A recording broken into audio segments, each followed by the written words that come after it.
The top 10 reasons why not to attend university from the book Surviving Fourth-Wave-Feminism, Chapter 4, Recruiting Westerners into an Anti-Western Movement, points 1 to 5. Number 1. Free knowledge elsewhere. University used to be a place where the passage of knowledge was delivered from one person to another. Beyond a mere library, universities were an archive of interactive information with expert and impartial conveyance. Today, information is freely available to anyone without the olden-day requirements of university enrollments, acceptance, attendance, or fees.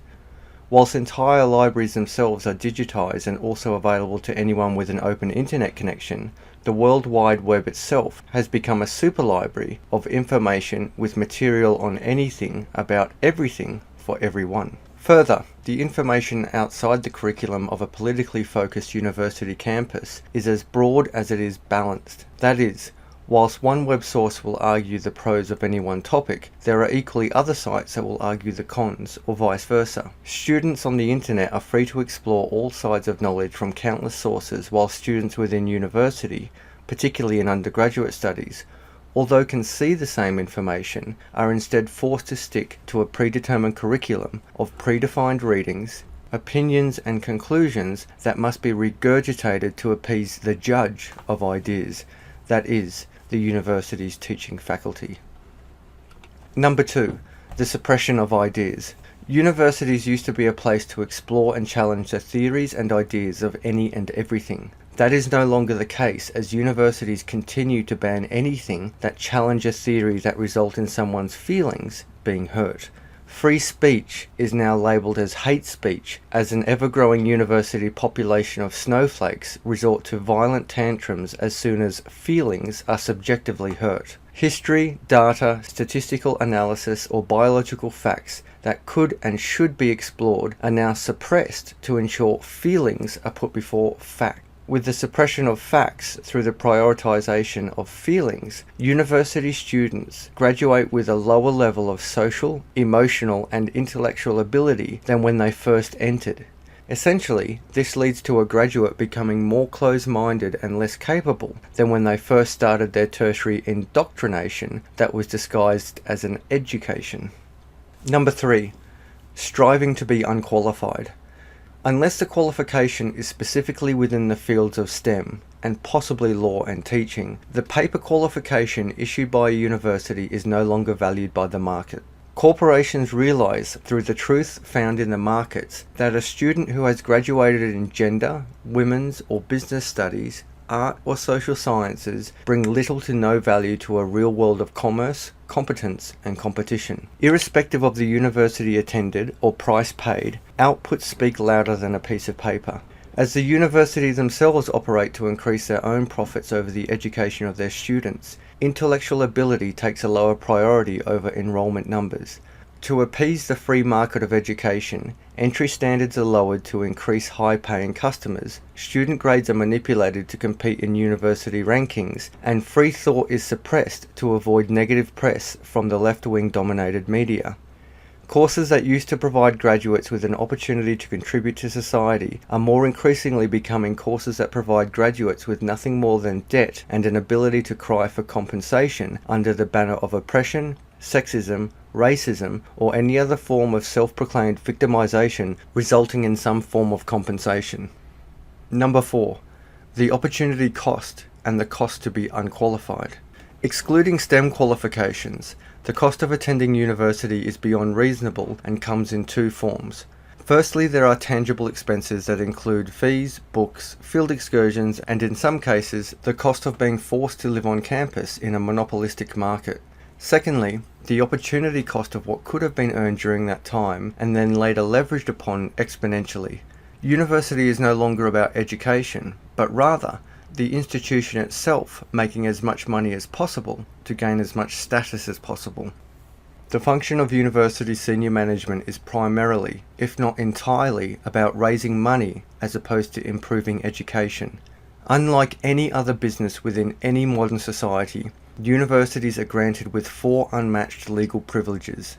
A. The right to put anyone into debt, including minors, without means testing or a legitimate loan application. B.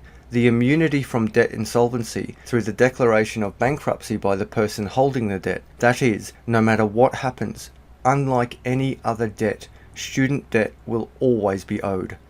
C. The right to grant visas to its own international customers. And D. The right to influence a government's decision-making policies outside normal democratic procedures. All of this is the perfect recipe for the exploitation of unqualified, young and uneducated customers whilst promoting corruption through influencing governments. With so many students graduating in debt, unemployed and unable to use their so-called qualifications to find meaningful, let alone any employment, the financial freedom that university used to provide does the complete opposite by enslaving millions, particularly women, to a lifetime of poverty and debt. We only get one life and one time to be young. Excluding mature-aged and postgraduate students, most people who attend university do so in the prime of their lives. Between the ages of 18 and 24, most of us have higher levels of energy, courage, and the capacity to learn. It's during this time that long hours and taking risks have the least impact but greatest reward. For example, taking a shot at building a business when you're 20 with no kids and no mortgage means you have less to lose if it all goes south. Conversely, a 30-year-old with kids and debt is less likely to take such risks, as the associated failure has a greater impact on more people. With the legitimate business and industry skills that can now be gained online for free, and the time and energy we hold when we are young, working hard and building a long-term return is easier to do in our 20s, particularly in this millennia. Comparatively, attending university redirects this time and synergy to gain a certificate that can rarely be used, whilst concurrently having your thought suppressed. For men, university often discourages their natural ability to take risks and create a business or product by marginalizing them as privileged rapists who owe something to women they have never met in order to repay a crime they have never committed. For women, it robs them of their prime years of finding love and happiness by promoting a life of self-oppression whilst ensuring a life of debt, gaining a qualification in nothing. All of it makes people dumber and poorer, whilst taking away their opportunities to love, grow, learn, and earn. The opportunity costs stolen from our young people damage individuals, families, and economies. It oppresses both men and women by demoralizing both genders and wasting both genders' peak of their sexual market value. That is, a man's strength, status, and security can be achieved later in life with what he does in his early years, whilst a woman's youth, beauty, and fertility that can only be maximized early in her life is wasted. What could be used by both genders to build a future life of synergy, love, happiness, and success instead normalizes men to be more like women and women to be more like men. Men are taught to step aside in the workforce, whilst women are taught to step aside in the family. Both outcomes result in a non-synergistic relationship, a decline in efficiency in the workforce, a decline in fertility rates, the destruction of the family unit, and ultimately solitude and poverty for everyone, but mainly for women. Number 5. It supports a fake rape culture. Rape is a horrific crime with lifelong consequences. Equally, the perversion of justice and punishing the innocent is a horrific action with lifelong consequences.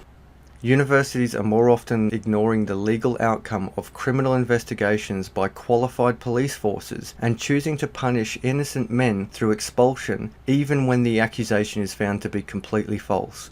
In contradiction to everything that a democratic society has created, the newly formed kangaroo courts of an unqualified and unauthorized university courtroom glorifies the disgusting acts of false accusations by persecuting the innocent, he who is accused, whilst elevating the criminal, she who falsely accuses.